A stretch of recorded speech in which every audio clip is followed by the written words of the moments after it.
Yes, the original idea was to have an issue on the theme of philanthropy in an age of austerity.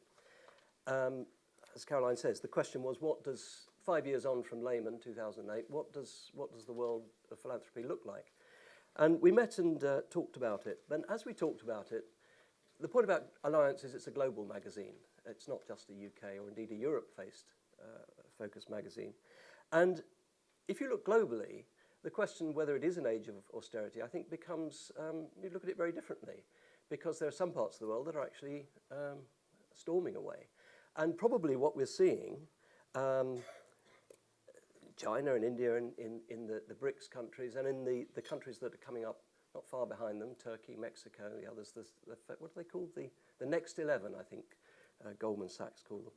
But in those countries, things look very different. Things are booming. And maybe what we're seeing is just a readjustment of the global economy. I'm reminded that my chairman at Nuffield was a very erudite philosopher. And I remember 10 years ago or so, we decided that we would shift our investments very much towards a global basis rather than a UK and US basis. And she described it as a long-term bet against the hegemony of the West, which I thought was a beautifully succinct way of talking about it. And maybe that's actually what we're seeing. So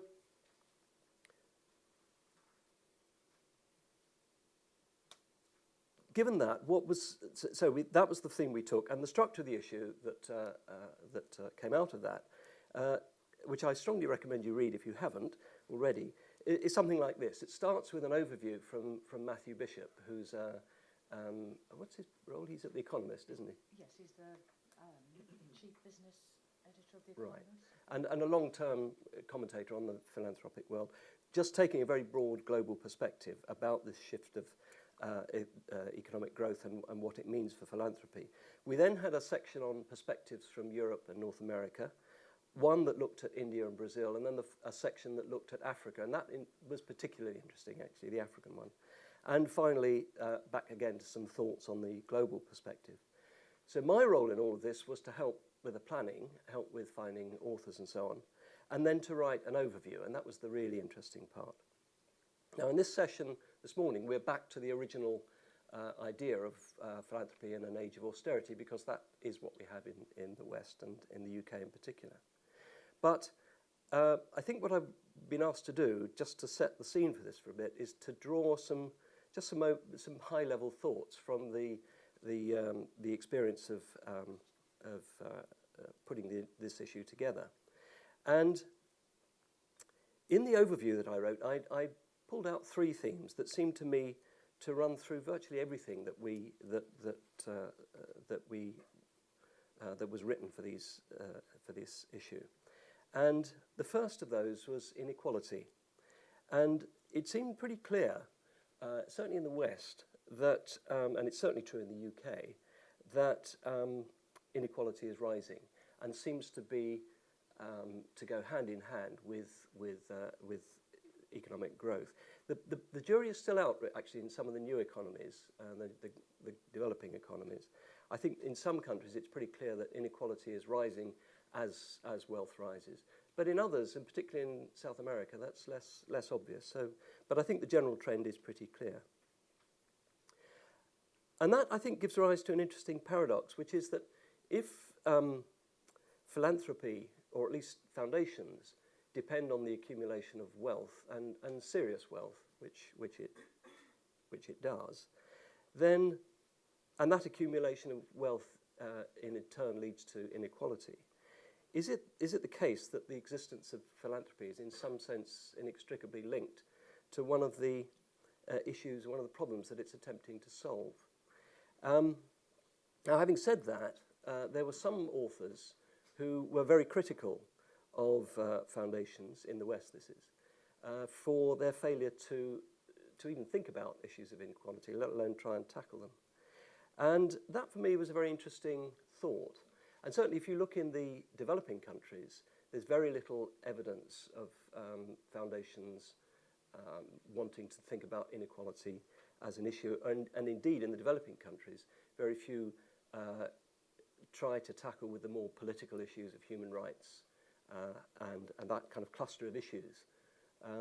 Now, maybe that's not surprising, and the thought that occurred to me subsequently is maybe it's only when, frankly, when your donor is dead that you start to think in those terms, as when you've become a more mature organisation where the link with the generation of the wealth is gone, that thinking about those issues becomes a reasonable proposition. I don't know, it's just a thought. The second theme, which occurred, I think from all directions, going back to the point that was made in the introductory remarks, is that foundations seem to be thinking of investment much more widely, investment and indeed their activities much more widely than simple grant giving. Now, this takes many different forms, and it was, again, much more obvious, interestingly, I think, in the stories from the developing world, where actually what you might think of as traditional grant giving was really rather uncommon and unusual. Now, there's a lot of talk on the other side, the mature economies, about different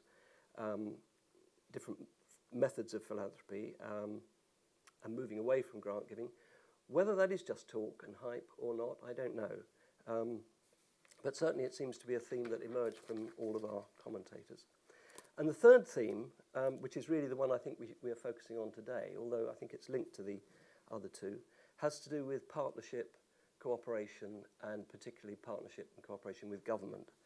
I'm not going to go and say very much about this because I think this is going to be the theme we're going to get into with our next speakers.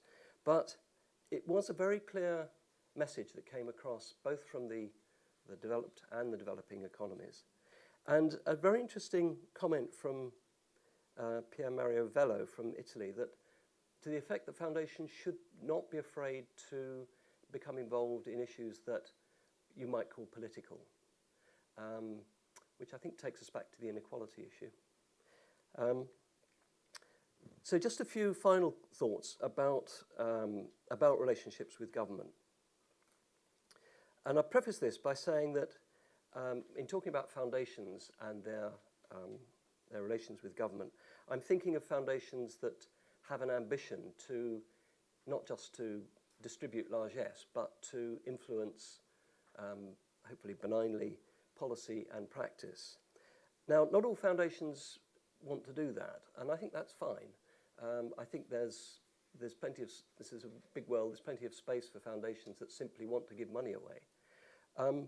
But I think the more interesting ones are those that have wider ambitions, and I'm assuming that people who are willing to get up at 8:30 and come to a meeting have that interest. So I think that's a reasonable starting point for us. So I put forward maybe three propositions about government and the way it's and its relations with philanthropy. The first is that I think governments, they create the landscape in which we work. Perhaps their government policy is the water in which we swim. I don't know, I'm not quite sure what the right metaphor is. But if we talk about changing policy, inevitably we're talking about changing government policy.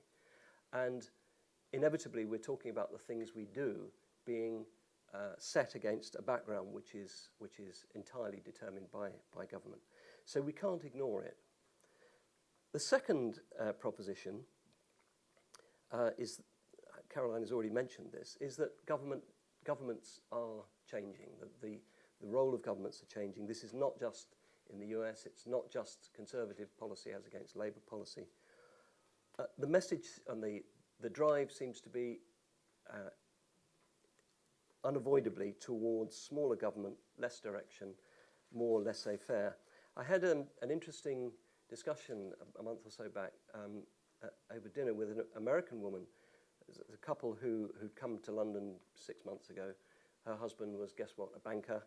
But nonetheless, these were not Tea Party Americans. They were liberal New York Times reading Americans. And we fell talking about the role of government. And I said to her, what do you think the role of government is? And she thought for a bit and she said, regulation. And I thought that was really interesting.